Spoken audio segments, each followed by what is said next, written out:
2 दफ़ा एक महीने के अंदर फ्यूल की कीमतों में इजाफा हुआ with zero warning, without any intimation.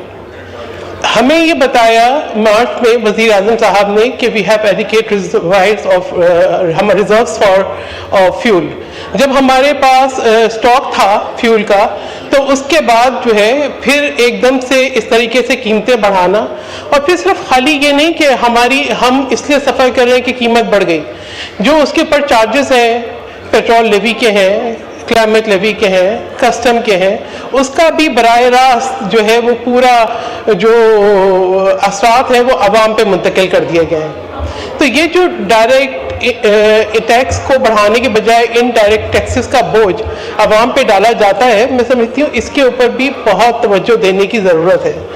अब फ्यूल की प्राइस पे अगर आ जाएं तो इस वक्त जो है हर लीटर पर 40% जो है हुकूमत लेती है। तो ये मैं समझती हूँ दिस इज़ वेरी अलार्मिंग कि आप ये देखें कि हम इसलिए मुवाजना आप करें बाकी जो है साउथ एशिया के अंदर दीगर ममालिक से, तो सबसे ज़्यादा हमारी जो है फ्यूल के चार्जेस बढ़े हैं और सबसे ज़्यादा फ्यूल के चार्जेस हैं, लेकिन उसके साथ साथ जो हमारी अफोर्डेबिलिटी है, हमारा इनकम का लेवल है, वो सबसे कम है। अगर हमारी अफोर्डेबिलिटी नहीं है, हमारी इनकम बहुत कम है, तो ये जिस किस्म के असरात आएंगे आम आवाम के ऊपर, उसको हमें सामने रखना होगा पॉलिसीज बनाते हुए। फिर क्या हुकूमत की जिम्मेदारी नहीं थी कि वो जो रिजर्व्स है स्ट्रेटेजिक उनको मेंटेन करे? यानी 28 दिन के रिजर्व मेंटेन कर रहे हैं। आज वक्त ज़रूरत इस बात की थी, जब आपका इन्हिसार इंपोर्ट पर है तो आप 60 से 90 दिन के जो है रिजर्व्स इंपोर्ट करें, मेंटेन करें। तो जब 60 से 90 दिन के रिजर्व्स अगर आप मेंटेन करते तो शायद इतना बड़ा क्राइसिस नहीं होता। हाँ, हुकूमत को अपनी पॉलिसीज़ की तरफ ज़रूर ध्यान देने की ज़रूरत है। सब्सिडीज़ अनाउंस होती हैं, मगर सब्सिडीज़ एक ख़ास तबके को एक जो है मैं समझती हूँ कि मार्जिनल किस्म का रिलीफ देती हैं, क्योंकि इन्फोर्समेंट और इम्प्लीमेंटेशन के दरमियान भी बहुत बड़ा फ़र्क है। कहाँ पे इन्फोर्समेंट होती है, कैसे इम्प्लीमेंटेशन होती है, उसको भी देखना है। कितना आपका वेरीफाइबल डाटा है, उसको भी देखने की ज़रूरत है। तो इस वक्त जो है मैं समझती हूँ कि ये जो क्राइसिस है, इसको हुकूमत सबसे पहले अपनी पॉलिसीज़ के ऊपर ध्यान दे। शॉर्ट टर्म पॉलिसीज़ के ऊपर, वक्ती फैसलों के ऊपर इन्हिसार कब तक रहेगा, लॉन्ग टर्म पॉलिसीज़ होनी चाहिए। ये देखना चाहिए कि आज एक क्राइसिस है, कल एक और क्राइसिस भी हो सकता है, परसों कोई और भी हो सकता है। इस वक्त जो है जिस तरफ हालात जा रहे हैं वो बहुत ज़्यादा अलार्मिंग है। तो क्या हम सस्टेनेबल पॉलिसीज़ की तरफ जा सकते हैं? यहाँ तो आप ये देखें कि अभी हम सुबह कॉलिंग अटेंशन था हमारा, I am not happy with the reply that I receive, लेकिन हुकूमत ने ऐसे वक्त में जबकि सोलराइजेशन ने, जब रूफटॉप सोलर्स ने आपको एक बड़े क्राइसिस से बचाया है, आपको फॉरेन एक्सचेंज को बचाया है, उस वक्त आपने जो है वो सोलर पॉलिसीज जो है वो आपने रिवाइज कर दी। आपने कहा कि जो है फिर एक इनडायरेक्ट टैक्सेस लगाएं, आपने कहा जी मीटर रेंट चार्ज करें, फिक्स चार्जेस लगाएं, आपको जो है कोई क्रेडिट, कोई रिलीफ जो है वो पावर जनरेशन करने वाले कंज्यूमर्स को ना दें। तो ये और फिर इनकंसिस्टेंसी है पॉलिसीज के अंदर, जिसकी वजह से एतबार जो है वो हुकूमत पे मुश्किल हो जाता है। फिर इसी के साथ साथ अगर आप ये देखें कि जो इस वक्त जो सब्सिडीज अनाउंस की गई हैं, अगर मैं इसे बोलूँगी जी ट्रांसपोर्टेशन के बद में, जी बड़ी बसेस को हुकूमत जो है वो 1 लाख रुपए दे रही है, क्या इसको कोई वेरीफाई किया है कि उन बसेस की ड्राइवर्स जिनके नाम पे रजिस्ट्रेशन है या जो ओनर्स है जिनके नाम पे रजिस्ट्रेशन है उनको तो आपने ट्रांसफर कर दिया, क्या वो आज उसको ओन भी कर रहे हैं, क्या उसको चला भी रहे हैं, क्या उस सूबे में भी है जहाँ पे उनकी रजिस्ट्रेशन है, या क्या वो अभी उसी पर्पज़ के लिए इस्तेमाल भी हो रही है? नहीं। तो ये 100 अरब से ज़्यादा की सब्सिडी है, इसको देखना होगा कि आप जो है अगर वो वसाइल आप किसी तरफ सर्व कर रहे हैं तो आप ये देखें कि उनका सही इस्तेमाल भी हो रहा है। फिर एक तरफ कहते हैं ऑस्टेरिटी ड्राइव है, ठीक है, दूसरी तरफ मैं ये देखती हूँ कि आप जो है अनाउंस तो करते हैं, इश्तिहारात की भरमार है कि फाइनेंस मिनिस्टर साहब यहाँ बैठे हैं, क्या इस बात पे भी गौर करेंगे? मैं कहूँगी ज़रा हर डिपार्टमेंट से आप चेक करें कि इश्तिहारात की मद में जो एक चल रहा है फोबिया कि आपने जो है वो सिर्फ पॉलिटिकल प्रोजेक्शन करनी है, आपने हर मिनट के बाद अपनी तस्वीरें दिखानी है और आपने बताना है कि आपने करना, उस पर आपने कितना खर्च किया, आप सेव क्या कर रहे हैं और आपके अखराजात कितने हैं, इसको भी बहुत ज़्यादा जो है सामने रखने की ज़रूरत है कि आपके ये जो है मेजर्स कितने प्रैक्टिकल हैं, कितने सरफेस पे हैं और कितने जो है वो बिल्कुल कहीं इम्प्लीमेंट ही नहीं हो रहे हैं। ये भी मैं समझती हूँ कि एक बहुत इंपॉर्टेंट फैक्टर है, इसको देखें। और एफबीआर की रिफॉर्म्स के लिए क्या किया गया? एफबीआर कितनी दफ़ा जो है अपने टारगेट्स मिस करेगा, कितनी दफ़ा जो है वो रिकवरीज नहीं कर पाएगा, कितनी दफ़ा सेल्स टैक्स के चार्जेस मिस करेगा? क्या उधर कोई स्ट्रक्चरल रिफॉर्म्स हुई हैं?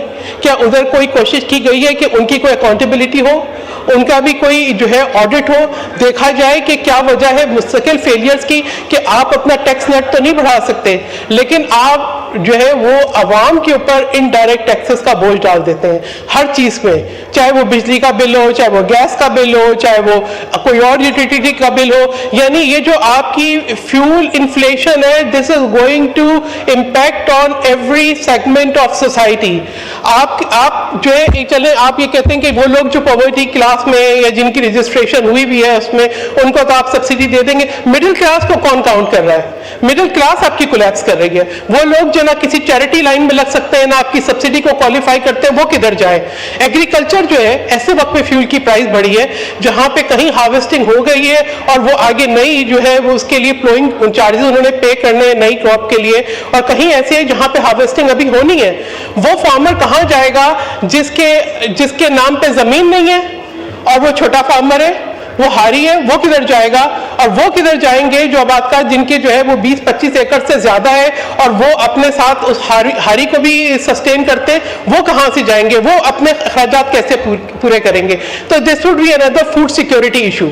ये जो पॉलिसीज है गवर्नमेंट जो है ये सब्सिडीज तो दे देती है लेकिन एक ऐसा निजाम नहीं लेकर आती जिससे वो प्राइसेस को कंट्रोल करे। हमारे यहाँ मैं 2021 से अगर मैं काउंट करूं तो मेरे ख्याल में डीएपी की प्राइस 4,500 थी, अब 15-16,000 हो गई है। इसी तरीके से जो अगर यूरिया की प्राइस 1800 थी, अब यूरिया की प्राइस नहीं, मुझे बात मुकम्मल करने दें, मैं बात कर रही हूँ जी मैं वाइंड अप कर लूंगी। It's very important subject. ये वो चीजें जिससे हम डेली सफर कर रहे हैं। तो मेरे ख्याल में सब लोगों ने बात किया, मुझे भी बात करने दें क्योंकि ये जब तक हम इन चीजों की निशानदही नहीं करेंगे इनका कोई हल भी नहीं निकलेगा। हम बनाते सुपरफिशियल पॉलिसीज, हम कहते हैं हाँ जी सब्सिडीज दे दी और जो है ये मामला हल हो गया। मामला हल नहीं हो रहे, आपकी जो मिडिल क्लास है वो कोलैप्स कर रही है, वो बिल्कुल खत्म हो रही है। उसको भी रिलीफ देने की जरूरत है। वो उसी वक्त होगा जब यूनिफॉर्म पॉलिसीज होंगी, जब ये इस तरह के जो है ना आपके सुपरफिशियल मेजर्स नहीं होंगे, जब आपके सिर्फ पॉलिटिकल नैरेटिव्स नहीं होंगे, जब हकीकी तौर पर रिफॉर्म्स आएंगी, जब हकीकी तौर पर स्ट्रक्चरल कोशिशें होंगी।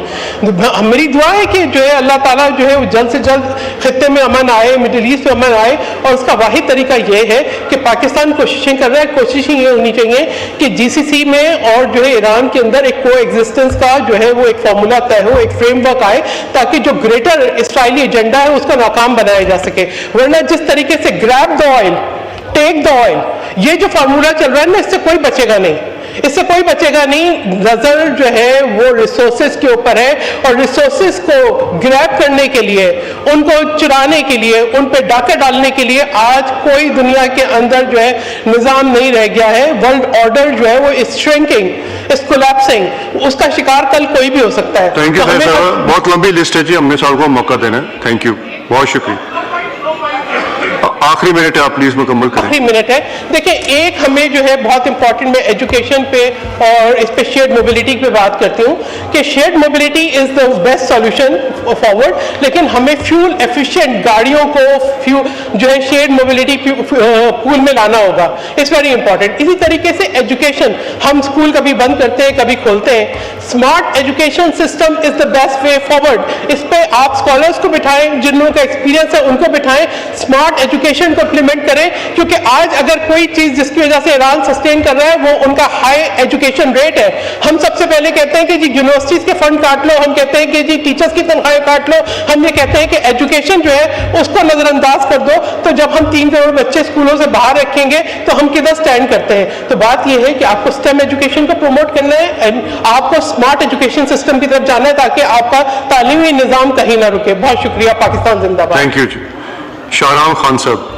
ये बिल्कुल